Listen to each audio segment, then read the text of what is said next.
প্রিয় দর্শক, শান্তিবার্তা চ্যানেলে আপনাকে স্বাগত। আজকে এই যে ভিডিওটি দেখতে পাচ্ছেন, এটি হচ্ছে গঙ্গা স্নানের মেলা। অর্থাৎ আজকে 26শে মার্চ কুচবিহার ডিস্ট্রিক্টের শিবপুর তথা হরদেব সাদাঝার গ্রামের মাঝখানে এই মেলাটি কিন্তু প্রত্যেক বছরের ন্যায় অনুষ্ঠিত হয়। তো এবারে এই যে নদীটি আপনারা দেখতে পাচ্ছেন, এটি হচ্ছে মানসাই নামে পরিচিত।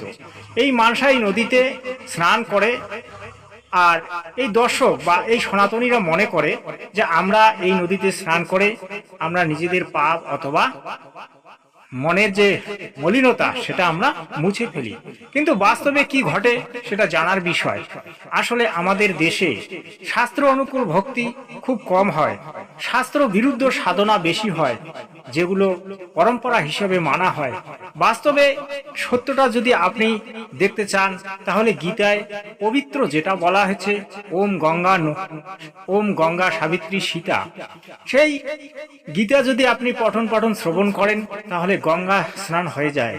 কিন্তু লোকাচারে, দেশাচারে এবং পরম্পরায় এই নিয়ম বা এই স্নানগুলি করানো হয়। বাস্তবে কিন্তু অন্যটা। দর্শক